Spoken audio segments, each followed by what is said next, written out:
Yeah, you'll forgive the maybe the lack of banter almost because we feel a little bit under the gun. Yeah, It for was some reason, Mike was wasting our time over some here, technical difficulties.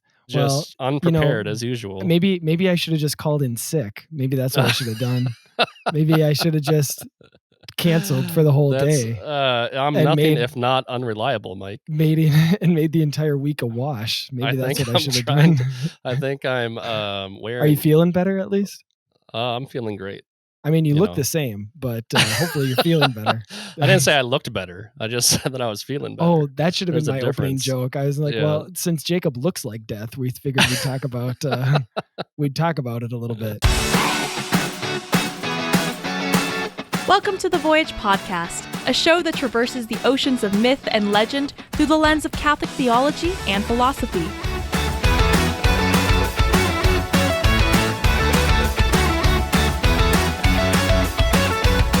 Come aboard as we set sail in pursuit of the heroic life and Christian virtue, with your hosts, Mike Schramm and Jacob Platty.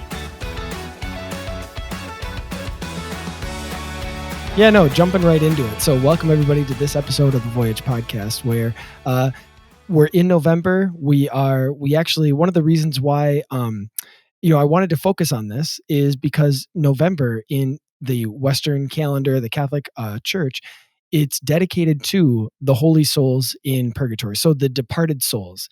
And we kick off the month with November 1st being the Feast of All Saints. So the church triumphant in heaven.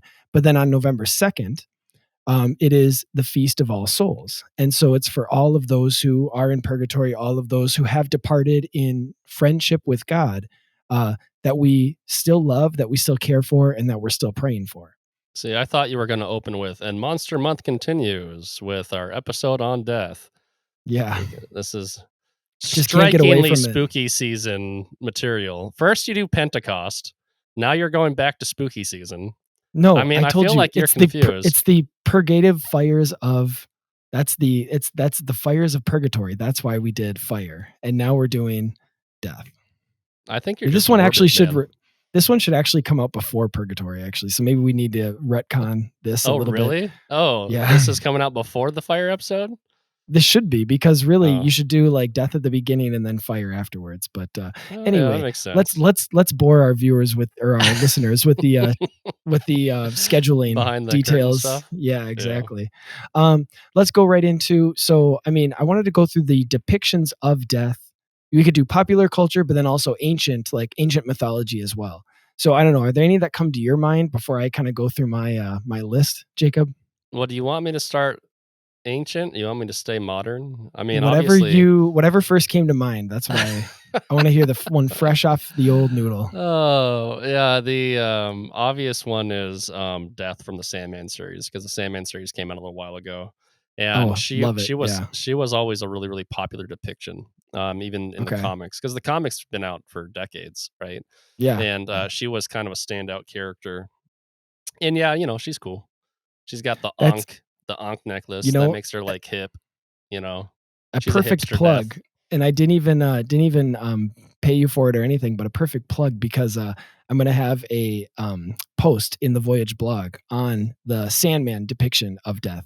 Now it's the Netflix series, but there's a perfect kind of a one-off episode in season 1 where I jokingly called it like Take Your Brother to Work Day, because Dream accompanies death on sort of like her, like a daily, like this is what she does, sort of thing. And so you get to kind of see too. That does happen in the comics. I'm sure, but I just mean and it does give, of course, a good insight into this personification of death, which, like I said, that's one example. We've got some others too. So yeah, Sandman, definitely want to talk a little bit about especially when it comes to the title of this episode, Bro-Mento Mori, where it's like you're making a friend of death, which obviously is not the traditional understanding of it. Yeah, nor is it mine, you heretic. But if we're talking about the female death character in Sandman, should we call this the Babe-Mento Mori? She's not going to be the only one. So that's, yeah.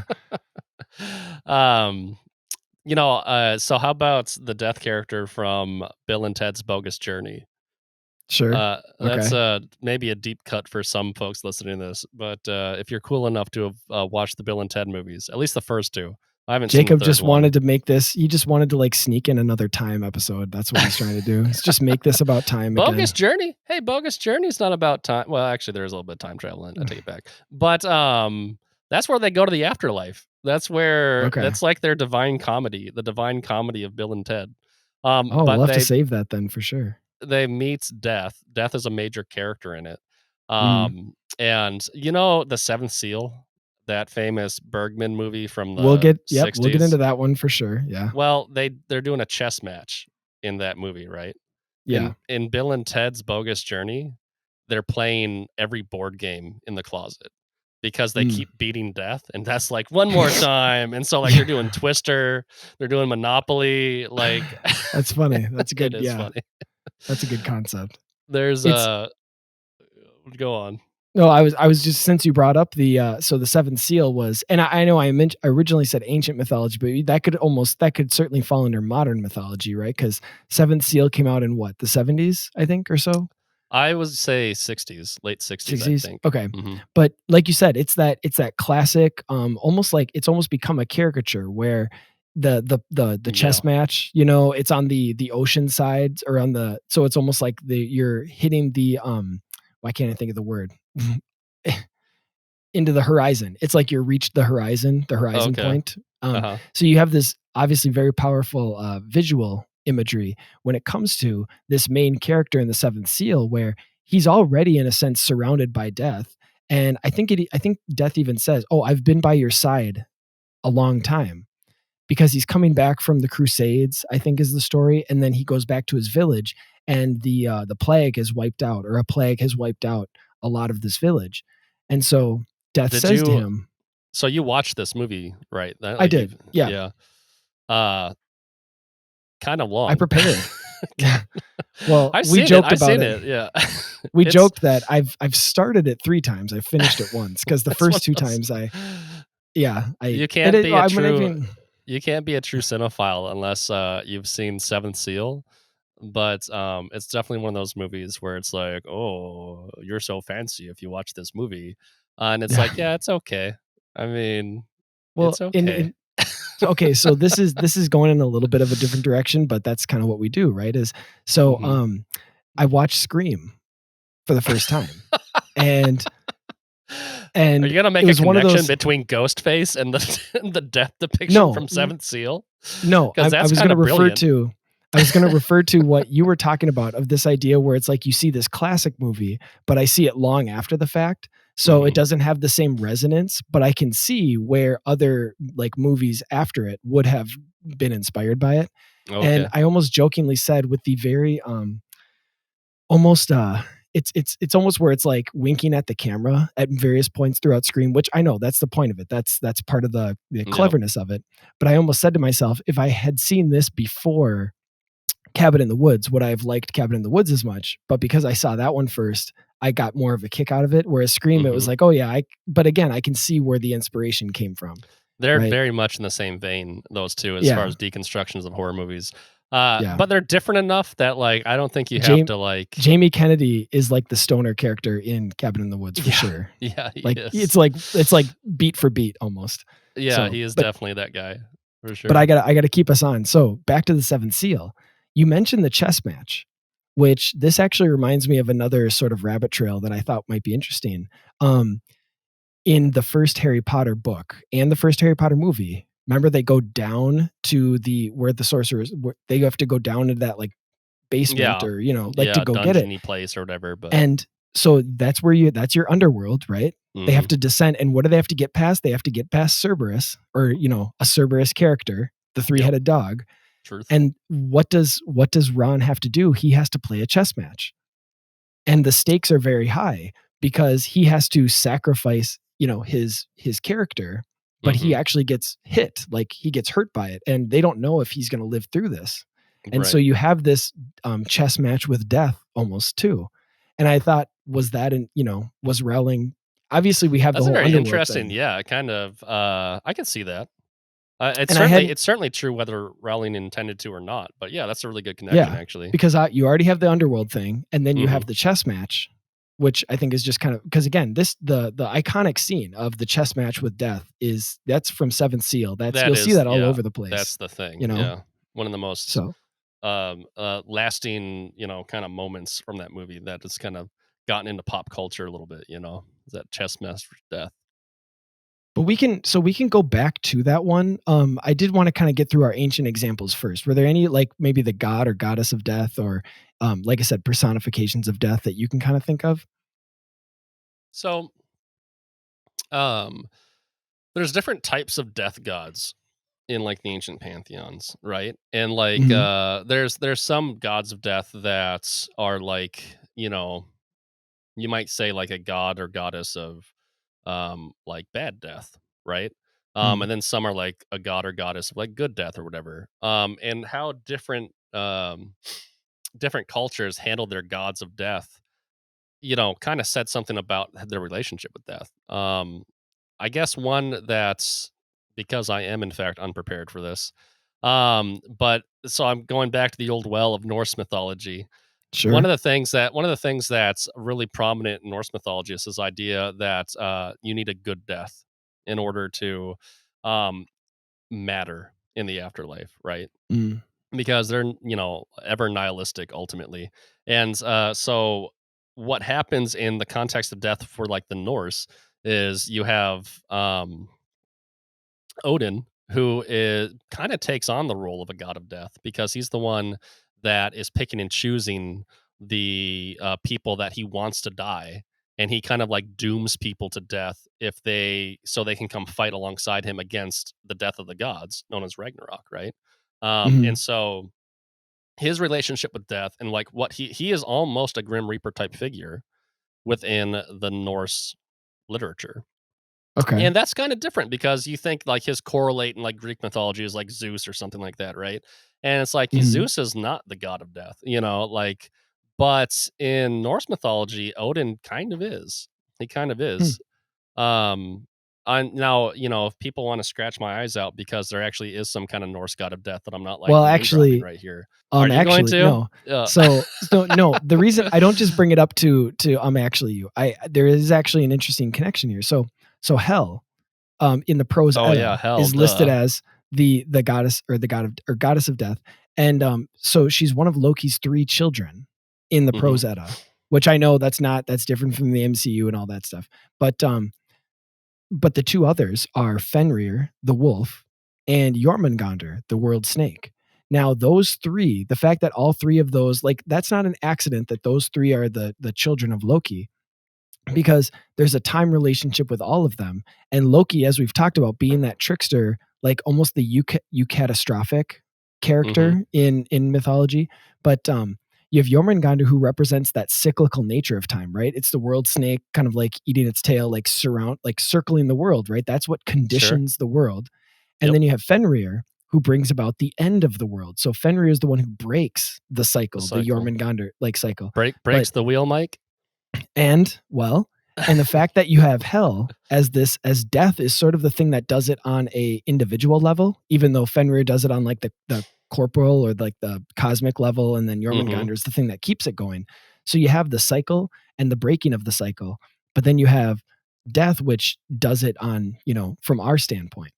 Oh, that's actually a really good point. I actually can't believe I forgot about Hel.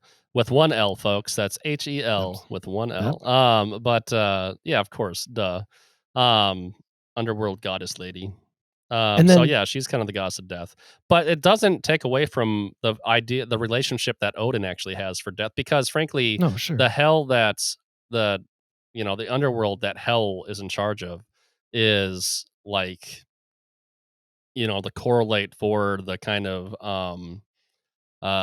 afterlife that you'd see in something like Roman or Greek mythology, where it's like a place of forgetting. It's a place of the shades, shades and all that stuff. Whereas like the closest correlate to heaven that Norse mythology had, that's where Odin's going to go and take people to Valhalla, right? To his mead hall and prepare for war and things like that. And so you really needed to pursue a noble death in order to achieve that. within Viking culture, and it really turns our relationship on death on its head, because you're talking about death being kind of like a friend, right? Mm-hmm. This is how Vikings would have thought about it. They would have said, Mm-hmm. if you die in bed in Viking culture, that's not a good death. You weren't friendly with death, all that Mm-hmm. stuff. Yeah, no, it definitely had that sort of warrior mentality to it. So this, I don't want to spend a ton of time on this one, but when I was kind of preparing, I thought this was interesting too.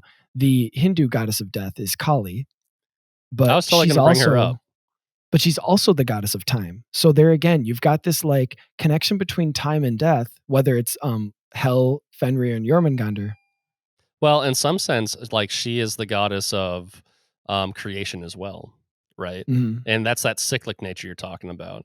You Yeah. could almost argue that the 3 children of Loki are all just composites within the nature of what Kali is for the Hindu mythology. It's almost like it breaks apart or whatever. Like it's all kind of it's a singularity in her or something. Mm-hmm. Kali is the character that has all the different hands that you see Mm-hmm. and all those kind of depictions for people who don't know. Um, she's frankly pretty cool when it comes to like mythological gods. And then the last one from ancient mythology is and this actually has a connection to the MCU as well, Thanatos in Greek. Because Sure. that's sort of the inspiration for Thanos, the big bad guy in the Infinity War storyline. And if you go into the comics, there's a much deeper and much closer connection between Thanos and death that they don't really show in the movie as much, which in one sense I get, because it probably would have been too confusing for people who weren't coming from the comics background. But Thanos, the big bad guy, has that just by the name connection to Thanatos, which is the god of death. But then the character in the comics almost wants to have this like love affair with death. It is sort of, I mean, that's, if for lack of a better No, word. absolutely. Yeah. Well, like within the, especially within the comics, of course, you have all kinds of depictions of death in comics and things like that. So famously in the Infinity Stone saga of the comics, like you just said, Thanos is in love with a female version of death kind of thing. In the past, we've talked about how in the Green Lantern Corps stories, there's a character named Necron who basically is an embodiment of death within that thing. So there's kind of many embodiments of death though across like comics. Oh, sure. Even it's ubiquitous to human culture. So yeah. Well, the character, the female character of death, why can't I think of what those guys are called? There's a name for the characters in Sandman. It's not the Timeless. Oh, it's the Endless. Isn't it? No. The Endless. Yeah, that's what it is. Is it? Okay. Isn't it? The Endless? Yeah, it's the Endless. Anyway, she's in the DC continuity. All of that actually is, so there is a death character in DC. It is the chick from Sandman kind of thing. But you also have other types of death in DC continuity too, which is kind of how it is in mythology. You can point to Persephone as the queen of the underworld, and she is a kind of queen of death. We haven't even brought up Hades, her husband, who actually is the kind god of the king underworld. Of the underworld. Yeah. Well, and the Persephone one is again, it kind of fits with what we've been talking about of Kali also being the goddess of time, Hel having that connection to cyclical time, because Persephone in the story is when she goes to, her husband in the underworld, that's when the seasons go from life to death. That's when the seasons change and there's no, growth or life on earth. And so it's a reflection of that cyclical nature of the seasons too. So it fits right in. I mean, absolutely. Well, and I guess it's nice because this fall season is one of my favorite seasons. It might be my full stop favorite season. Yeah, for sure. But it definitely, you think about how they personified like the kind of season of death, if you will. That sounds all metal, but that's, it's just like everything goes into hibernation or whatever, right? And so the fact that gets personified. Guess who Thanatos' brother is? Thanatos' brother is Hypnos, which is the god of sleep. So there you go. It fits perfect. Well, isn't Hypnos also a god of death? Like, isn't he? It's not just sleep, or maybe it is. I might be rusty on this. It's probably just, again, it's to show the connection between the two. That's, I mean, even in the Christian tradition, sleep is like a mini death. And so actually in the monastic tradition, and it might be the same in the East as well, but they'll pray the, oh gosh, now I can't remember the Latin term for it. It's the prayer that Simeon says in the temple. Now, Lord, let your spirit depart. Nunc dimittis. Now let your servant depart in peace, for mine eyes have seen the salvation. Yep. Right. Yep. So they say that at Vespers every Saturday. So yeah, they say that same thing in the monastic tradition as like, now as we prepare to sleep, as we prepare ourselves for this mini death, let us say the same prayer that Simeon said right before his own death, that he saw the salvation of God. So, well, and of course, St. Paul refers to people as being asleep when he's referring to their death and whatnot too. Yeah. But yeah, this idea that every day is kind of a cycle, like a little mini life, which is a really handy way to approach your life, for what it's worth, is if you take every day as kind of like a new birth, and every YOLO, night as like I think, right? It's Christian YOLO. That's I think that's what Jesus was getting at on the Sermon on the Mount. Probably it was something like that. Yeah, live life more abundantly. You just gotta, Don't worry about tomorrow, bros. YOLO. That was what he was. That's what he was saying. You see the lilies of the field? YOLO. Let's get that on a T-shirt for Voyage Comics. Look at the lilies of the field. YOLO. I can imagine there's like that classic painting of him sitting, like Sermon on the Mount one, and his arm is up, and they just have the little comic caption that just says "Lilies of the field ... YOLO." Like, okay. Anyway, yeah. But one of the things that you were getting at is that you want this to be about how like death is our friend or whatever, and I'm going to like tisk you and be like, that's the enemy, right? Like, we hate death. That's not good. So justify yourself, sir. Justify this. Well, first of all, I think I was clear that I just wanted it to be a clever title, but anyway. So I kind of want to work up to that point because so we did our ancient examples of personifications of death. We did do one modern example in the Seventh Seal, which, like you said, that's our kind of snooty example. Now we can get into the more fun pop culture ones. Do you remember I already mentioned Harry Potter 1, but do you remember the 7th book? And in the 7th book, or in the 7th movie, 7.1, because they break up Deathly Hallows into part 1 and part 2. Yep. In the first part, they read that short story, The Tale of the Three Brothers. Yeah, absolutely.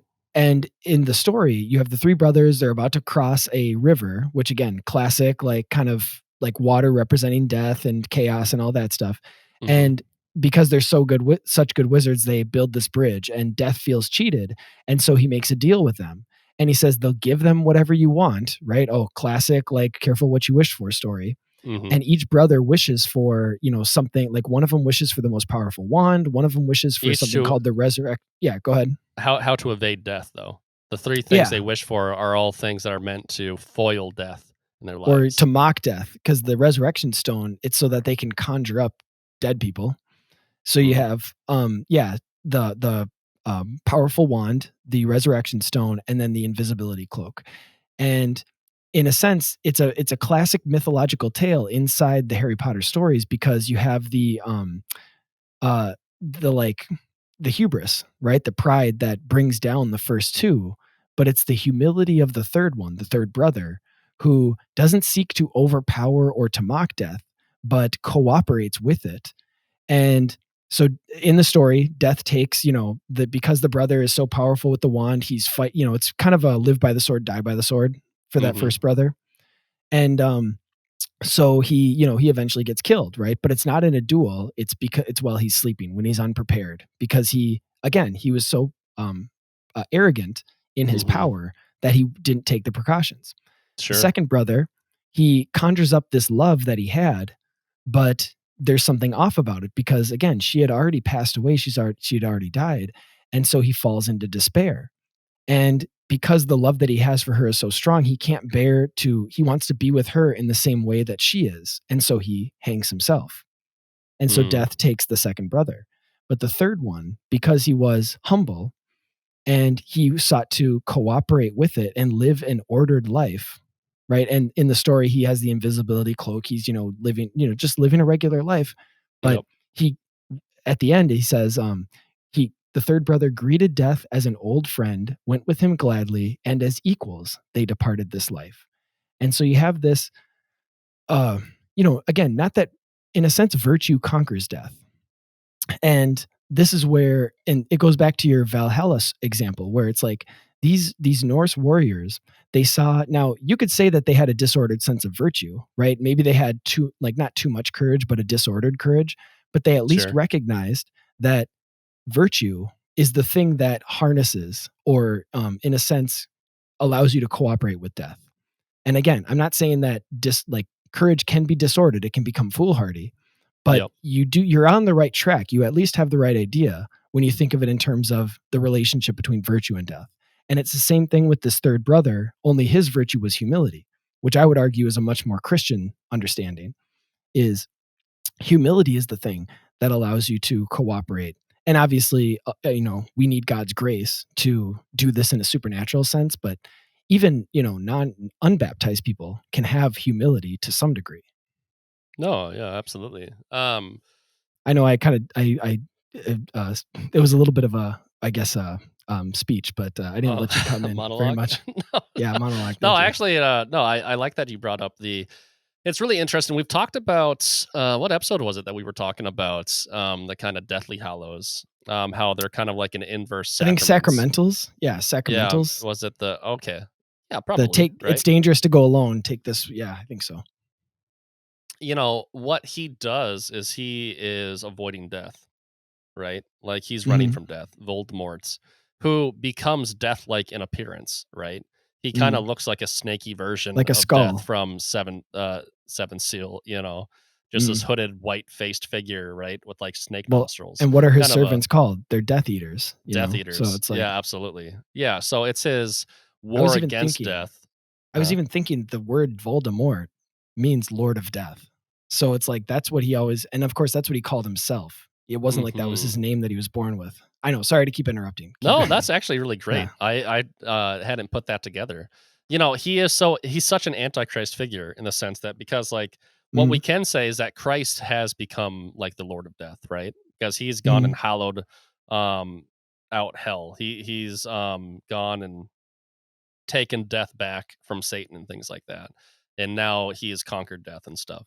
And so Voldemort is a character who takes that mantle upon himself and claims that he's conquered death, but he's done it by breaking himself apart and by, disordering himself in this kind of like anti-sacramental way kind of thing. Yeah. So the idea of death, in fact, even like, there's a famous moment where Harry goes and visits his parents' grave, and I'm pretty sure it's in the 7th book.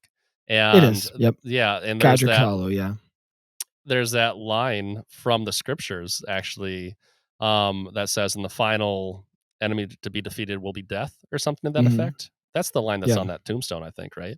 Yeah, I'd have to go back to confirm, but that's I mean it's something like that. So the idea of death is super pervasive as a theme within the 7th book especially, but as a climax of the series, the entire series is sorry to cut in again, but it's called the Deathly Hallows, and it's like hallow means holy. So it's talking about a holy death, like right in the title.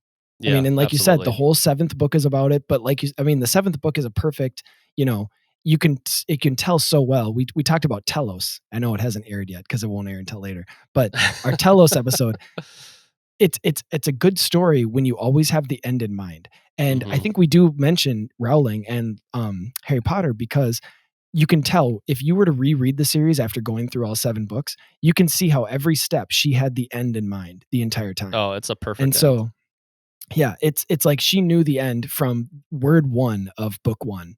Like how the series would go. But anyway, sorry. To some extent, I think that Harry Potter gets a bad rap because it became such a pop culture phenomenon. I don't think that a lot of people that I talk to anyway don't respect it as like a genuine, amazing piece of culture. like an storytelling, amazing story. It's modern mythology. It is, it's one of the greatest, works of modern myth that we have. And as Christians, it's super, able to vibe with our. J.K. Rowling has said as much. I know that she was a there's something medievalist. She was a medievalist, at least in her storytelling. Yeah, and her incarnational sacramental worldview, it's right along with, I'm going to say it, it's right along with Lord of the Rings in terms of vision, in terms of outlook. I'm not going to say in terms of quality, because I know I'm going to get, harassed for that. But in terms of, like I said, what you're trying to create in terms of world building, and like I said, the incarnational aspect is all there. And at the end of the day, if you want to say that the overall theme of the entire series is basically how to face death well, because I think you can make an argument for that being like the theme of the Harry Potter franchise. It's an appropriate example to bring up within the context of this conversation for sure. Yeah, definitely. So there's as much as I want to make disordered. So there's disordered ways of befriending death too, though. Like the Santa Muerta cult. Yep. Which within the context of a Catholic podcast is kind of like worth talking about. Isn't that such a weird phenomenon? Because like down south, and you have it coming out of areas of Central or Latin America.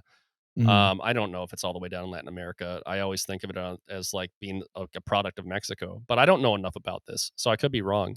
But like the people who are constantly living in the shadow of death, right? Yeah. Because a lot of that is kind of like gang war territory, and it's pretty brutal stuff down there. You've developed this fascination with death as a quote unquote saintly figure. Yeah. And Santa Muerta literally means just like saint death, or holy death again. So it's because Santa could be holy just like it could be saint. Okay. And so it's the inversion of the true holy death that you were talking about before. Well, it really does come across like a more of like a demonic, like paganistic, like going absolutely. back. It's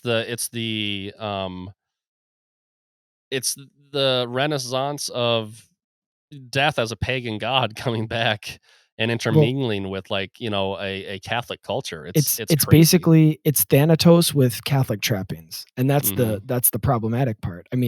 Because of course there's always been, because it's been ubiquitous to human culture, there's always been this relationship with and fascination of death.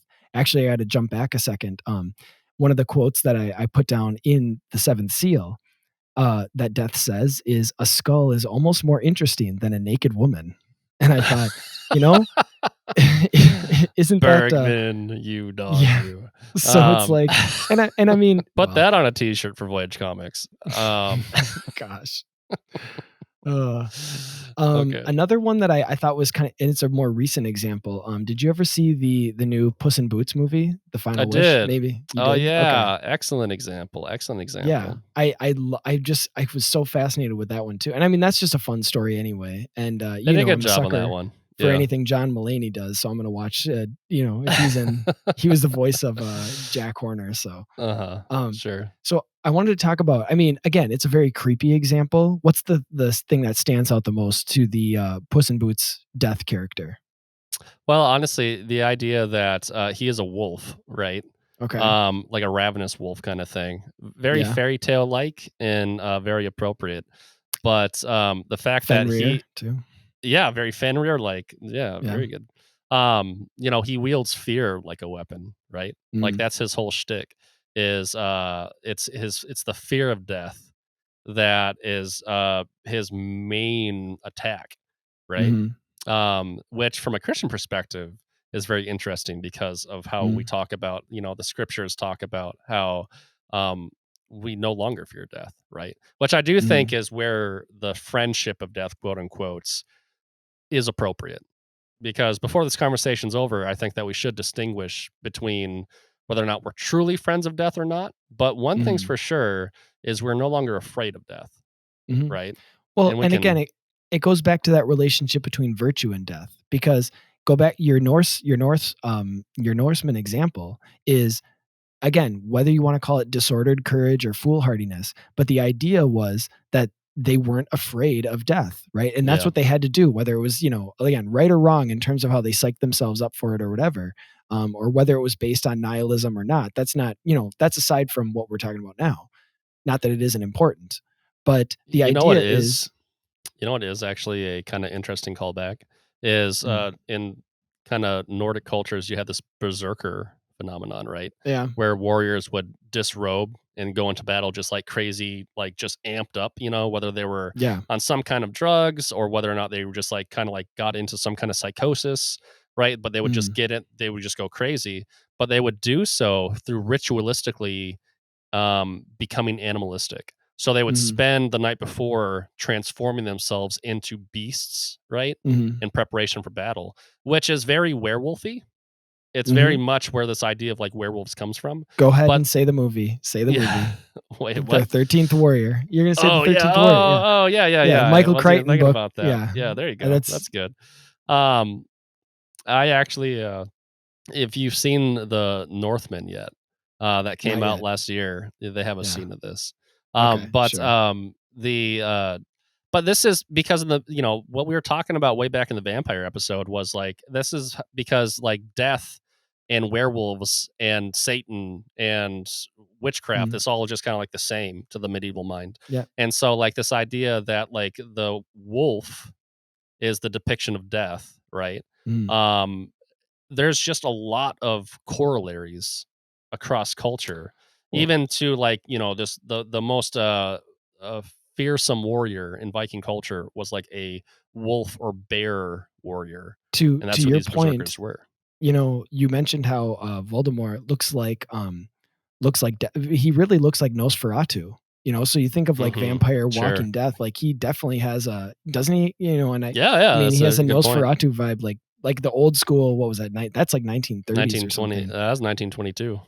Yeah, that's an old one. Yeah.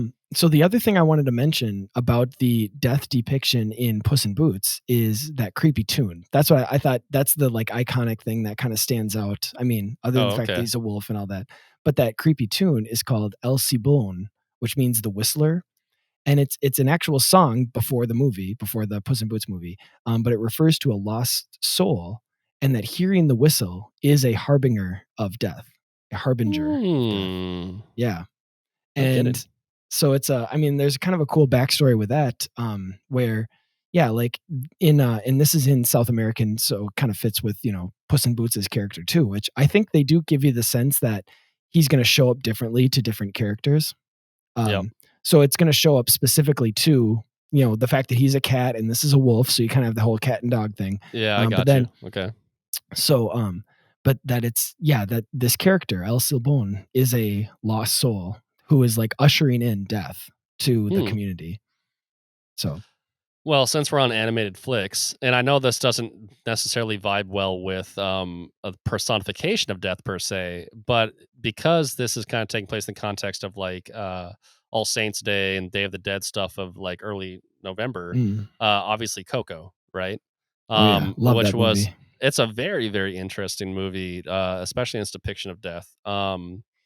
Which again, it's kind of a pagan depiction of death, right? Because people will be forgotten, right? And once you're forgotten, then you're like it's truly like they gone have kind crosses, and they have like this town is called Saint Cecilia, but I mean, so but that's more the music connection. So they've got like little hints that make you think it's like Christian, but it's not overtly. It's super. No, I mean it is exactly what it was in pagan cultures all over the world. It's like you have to remember your ancestors, because if you don't, they'll make you remember, right? This is where poltergeist type activity comes from. But also just because you don't want to be forgotten either. And there's this idea that, and this is why, and this is true, honestly, this is true in like folklore everywhere.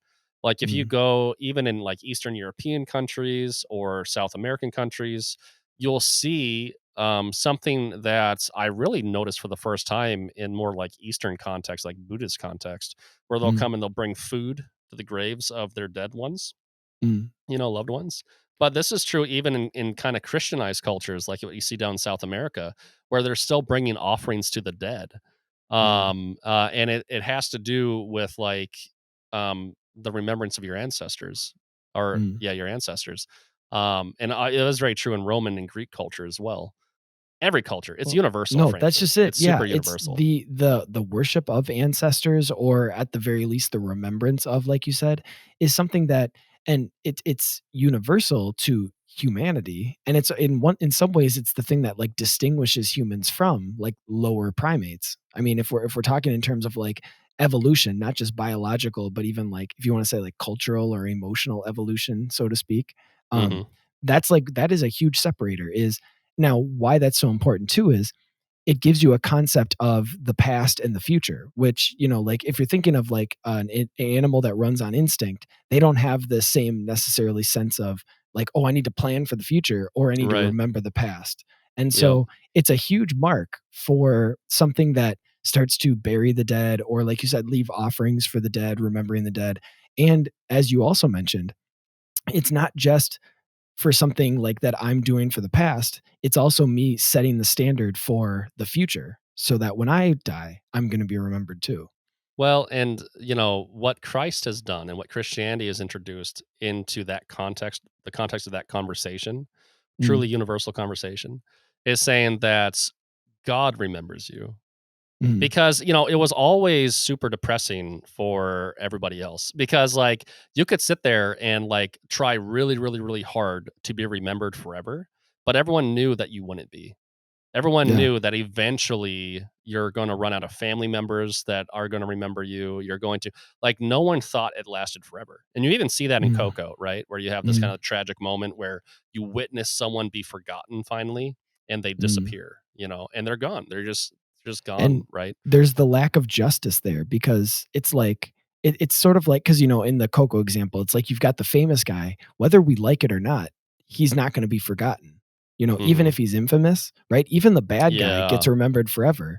And Yep. so, in a sense, there's a lack of justice because the regular old me who just had a family and just had my, 3 or 4 kids, who they have their own 3 or 4 kids, that bloodline or that family is going to run out. And Yep. so, even I am going to experience that quote unquote, second death of the kind of Coco verse, so to speak. So what the good news is of the gospel is that Christ remembers everyone. God remembers everyone, and we acknowledge that we have like a Father in heaven, um, that is going to remember us because of Christ, right? And I think I've said before in one of the podcasts when we were doing the tribute to Dr. Vost, in the Eastern Church, what we say is memory eternal Mm, for when people pass on. We're referring to them being remembered for all time. It's very much an appropriation of that innate universal longing to be remembered and assumption that like you truly die if you are forgotten in mm. pagan cultures. Well, in Christian cultures, it's like, no, your memory will be eternal. You'll never Yeah, be it's like forgotten. Even if we you forget you, God will never forget we're you. dealing Or with we an pray that he omniscient doesn't. God who knows everything and an Hmm. omnibenevolent God who loves everything. And so it's like when you got that combo, it's a pretty nice combo to have, that God knows everything, including little old me, and God Hmm. loves everything, which I know Absolutely. it's like it sounds hallmarkish until you remember what the first Christians were dealing with. They were not Hmm. dealing with a God who loved everybody or knew everybody. No, absolutely not. Not in the not in the pagan worlds. No, no, not at all. So we wanted to kind of turn our focus now to the more explicitly Christian element, and we haven't talked so much about Christus Victor. I mean, you did mention the harrowing of hell and how Christ has conquered death, so that is one of the huge kind of like changes to the Christian mindset of how death started to be reconsidered. Right, death became reconsidered as, hey, that's just another creation, so to speak, of, and again, not that God actively willed for death to happen, but that is still subject to God, right? Or death itself is still subject to Christ. And so it's been like it's called Christus Victor. It's been conquered by Christ as well. Well, and one thing that we might say up the front here is one of the things that does develop in Christian thinking is the understanding that death is given to man as an out from Mm. eternal life of A pain and mercy, sin. a It's a mercy. Yeah. mercy, right? Go back to the So vampire thing. in that regard, you can think of death in a positive light as something that God is given to us. It's um if I go to an Orthodox funeral, I've been to a Catholic funeral too, but I don't remember it very well, I'm afraid. but I've been to a handful of Orthodox funerals, and one of the things that you'll definitely notice if you're paying attention to what's being sung and chanted is it's almost if I can say this, I mean this with all due respect. I'm just bringing it up, but there's almost like a bipolar reaction to Mm. the actual state of death, because on the one hand, you have a lot of celebration and like victory because of the nature of Christ having overcome death and like taken death. But on the other hand, you don't have any shrinking away of like the despair, despondency, the evil of death. You get a lot of like Mm. it's almost you know the worms are going to eat our corpses and the maggots are going to crawl out of our eyes. I mean, it's crazy talk. I can't remember any of the actual words from any of the hymns that we sang, but like it's Mm. pretty dark stuff, frankly. Mhm. But then it's contrasted with the promise of salvation and the promise of victory and things like that. But Mm. it doesn't treat death like a friend. It treats death like something that is horrible and something that Mm. needs to be overcome, right? But It's at the the same Babadook. It's the yeah. Babadook. To go back to our Sure, why monster not? episode, it's the Yeah, okay. Babadook is I'll basically, I mean, yeah. Oh, no, it yeah, that's fair. You can definitely say that. It's traumatic. Death is mm. trauma. Death is Mhm. trauma for us, and the Babadook is kind of a personification of the trauma and death and things like that. I mean, right from the Um, movie, right? It's comes from this death experience, this it traumatic death does. It experience. is, yeah, it's Um, born out of the trauma of death, yeah. so another connection, a Christian connection to death that I wanted to highlight. There's two more that I want to get through, and I don't mean to rush you. But Saint Michael actually has an interesting relationship in the Christian tradition with death. So he is the one in Christian tradition he carries the soul of the departed to the particular judgment. Hmm. And so you'll see in a lot of depictions of Saint Michael, he's not only holding the sword, which everybody remembers, but he's also holding scales. And that's because, like I said, Oh. and the reason for that comes first from the book of Deuteronomy, but also from the letter of Jude. So we have the death of Moses at the end of the book of Deuteronomy, and it says that nobody knows where Moses' body was buried. We just know that he died on the top of Mount Nebo. But in letter of Jude, it talks about how Michael carried Moses and wrestled with the devil for the body of Moses. And so that's where we get this idea that Michael is the one who, in a sense, carries us away from the accuser, right? Bringing us That's very to interesting. face with God. And that actually fits with one of the other things about St. Michael, which is that if you look in the book of Daniel, he is the defender of the people of God. So in the Old Testament, that would have been Israel, the nation of Israel. Mhm. But in the New Testament, he is considered the protector of the church, which is Sure. why he's actually the patron saint of police officers and those in the military, is because of this role that he has.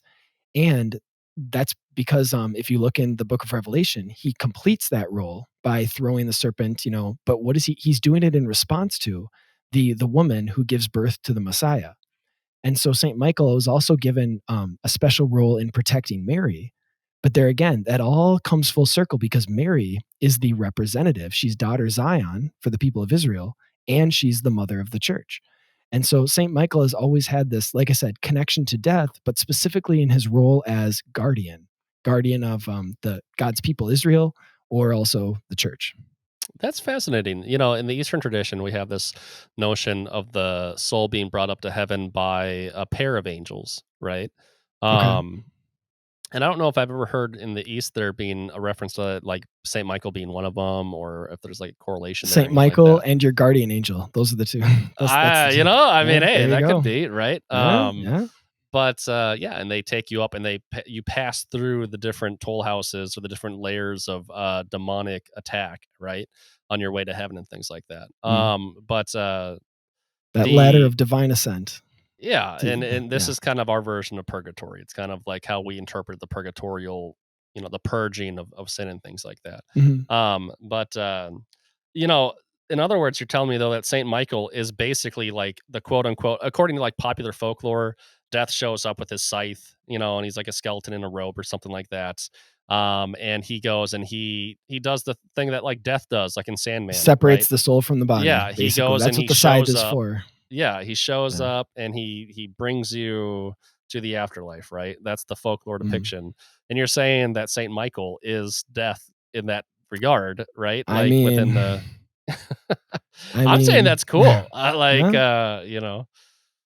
it's like he throws back the black robes, and it's but obviously it's for the good, right? Because it's the one that carries you to, and I guess in one sense it's for good or ill, because it carries you to the judgment seat, right? I mean, in a sense it's good because God's justice, or mercy is meted out. But yeah. Do you ever see that movie Ghost with Patrick Swayze? Yeah. Where's St. Michael in that one? Yeah, I know, because definitely like it's kind of a creepy depiction though, like the shadow demons coming and like ripping people down to hell. Oh no, they definitely bring the fear element in for sure. Yeah, for sure.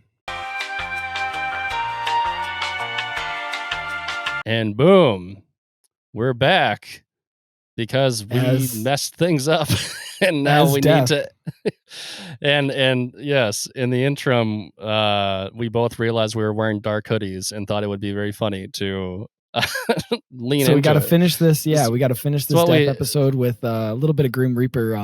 That's what we should have been doing the entire time, man. We should have just isn't that the story of this podcast? Is we realize after the fact we should have tried this, realizing how to improve it after the fact. Yep. That's not just the story of this podcast, the story of my life. Maybe we'll just have to rename it Missed Opportunities. That's what the new name of the if you're Missed Opportunities. If you're watching this on YouTube, you're the only persons that are going to see this, because the audio version that's on Spotify won't even be there. Not gonna have it. You guys are like getting some real behind the curtain stuff. Exclusive YouTube content. Extended for those millions of subscribers. They finally get a little bit exclusive. So I wanted to kind of bring one last thing in that sort of brings it all together. We've been talking about how death has been personified in ancient mythologies, quote unquote secular mythology, which is kind of a misnomer, sort of an oxymoron, but then how it sort of is presented or understood from the Judeo-Christian standpoint, not just in the Bible, but then also in a lot of these Christian stories or Christian figures. And then we of course brought in a little bit of pop culture with some of the pop culture examples. Now, one more from the lives of the saints that I think is really significant is St. Francis of Assisi, which again, most people don't, when they think St. Francis of Assisi, of course they're going to think about death, right, Jacob? I mean, that's what I think. It's like, I live close to a Franciscan nunnery. It's a Franciscan center. And every time I pass it, a pall falls over my soul. Yep, a dark cloud, exactly. Yes, there's constantly just like thunder clouds above those that Franciscan those center. Corny statues that everybody buys for their garden. It should be St. Francis with a Grim Reaper next to him. Yeah, exactly. That would be so metal. Yeah. Actually, why I bring this up is, so like I said, there is a connection between St. Francis of Assisi. One of the charisms of the Franciscan order is because they have this this vow to extreme poverty, this vow to like I said, almost radical poverty. And because they want to identify themselves with not just the poor in terms of money, but the rejected, the isolated, they want to identify themselves ultimately with the people that Jesus identified himself with, which if you look in Matthew 25, it's the hungry, the thirsty, the naked, the rejected, the imprisoned, right? Wait, you're telling me that Jesus had like a special concern for the poor? Something like that, yeah. I didn't pick up on that. Preferential option. I guess I need to go back there, and I guess I better reread those things. Re-examine those. So St. Francis, of course, obviously wanting to model his life after Jesus, and so that's one of the things that highlights in the Franciscan order. Well, they where this sort of shows up is there's this idea of Franciscan radical hospitality. Now, the idea of hospitality, obviously that's not unique to the Franciscans. They're not the first ones to have come up with it. In the ancient world, that was, it was very much, that was a part of cultures, was this hospitality. Yeah, for sure. But, and it was extended to the stranger. And so what Francis did, though, is he took it a step even further, and he said, well, what's the ultimate stranger for us as human beings, right? That was even welcomed by our Lord himself, which was death. And so he sees it as an extension of him wanting to be a reflection of Jesus, he's going to welcome the stranger, not just the stranger from another country, not just the stranger who, is sick or the one who is an outcast in society, but the ultimate stranger to humanity, which is death. And so he saw death, as many saints have seen, he saw death as a doorway to the eternal, as a doorway to God. And so he wanted to welcome it, not welcome it obviously in like the morbid sense of, like a disordered relationship, like trying to bring it about on himself. Sure. But having that sort of like, hey, we both serve the same God ultimately. And even though, like we've both talked about, and again, death was not ever supposed to be part of the plan. I mean, not at least the way that we experience it. Now, one could argue that even with the Adam and Eve kind of pre-fall, there was sort of this expectation of at least sacrifice, which is kind of a mini death if it doesn't mean, the actual loss of your life. Yeah. So there was already sort of a place for it, right? It just was sort of taken out of its proper place because of sin. And so St. Francis is again, as a saint, as a follower of Jesus, he's trying to sort of like be part of the correction, right? He's trying to participate in the correction that Jesus already brought about on the cross. So that's where, sorry, I know I've kind of been monologuing. I should give you a chance. All right. So here's the thing. And I do totally get the idea, so going all the way back to Memento Mori, right? Mhm. The Stoic or Roman Latin, remember you must die. Always remember you must die. And that as like a bedrock of virtue, basically, that everything is passing. Don't get caught up in the details of this life. That's something that is wholly incorporated into like monastic literature and things like that too. This idea that death is really, really important to the knowledge of death, the remembrance of death, welcoming of death. Interesting, but it's certainly knowing death, remembering death, always being aware of death is super important for all of us to do. And yeah, there's even a part of me that still has enough like existential angst to actually be kind of fond, frankly, of the idea of acknowledging the importance of death in our lives and things like that. So I think what I'm trying to do is give credit where credit's due, that it's not unheard of in Christian spirituality that death does have a friendly face for Christians. You know what I mean? And so it's interesting for you to tell me about how St. Francis kind of explained this and how he actually referred to it as sister death, which I think kind of pushes that, like, so that's where Neil Gaiman got it, right? Is that why? Well, I mean, I wouldn't be surprised. That guy, he references Christian stuff. He is the most like one of the. I have this idea. Actually, I want to eventually put it in the Voyage blog. So there's a plug for that. But he's got to be like one of the most Catholic non-Catholics I've ever come across in terms of his inspiration. It's not even just that he loves G.K. Chesterton, which he does. He actually puts him in the Sandman series, which is what you were talking about. But he so many of the authors that he has dedications to in his books. We've talked about Stardust in a different episode. That was dedicated to Gene Wolfe, who is he's a very prominent Catholic author, sci-fi novelist. So Neil Gaiman is, and obviously he talks about a lot of biblical and kind of theological references too. But yeah, like I said, he's got to be one of the most Catholic non-Catholics I've ever come across in terms of his writing. So yeah, no, it's a good connection too, because that, like you said, he makes death. She's literally sister. Yeah, she's sister to his sister Sandman in the Sandman series. But so yeah, that in many ways comes from St. Francis. But it's the it's that familiarity. It's bringing in the stranger. You're not only making the stranger a guest. You're not even only making the stranger a friend. You're making the stranger family. And it's because, like I mentioned before, St. Francis sees death as he and death are serving the same master, right? They're both serving the same God. Now, obviously in different ways, and one of them is maybe a little bit more savory to accept than the other. But that's sort of the big kind of takeaway that kind of I wanted to sort of end this and kind of drive this main point home.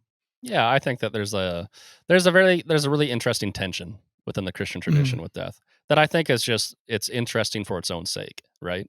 And I do think that you get both. You get both the acknowledgement that death is not an enemy or that death has been transformed or redeemed, right? And I think that's my personal favorite way to think about death is that it's been redeemed or it's been transfigured. Which is another thing the Father said, it's definitely been given right? by God. It was always given by God, no matter what. But we also, so we rejoice. So if you want to say that, like, like St. Paul mocks death, death, where's your sting,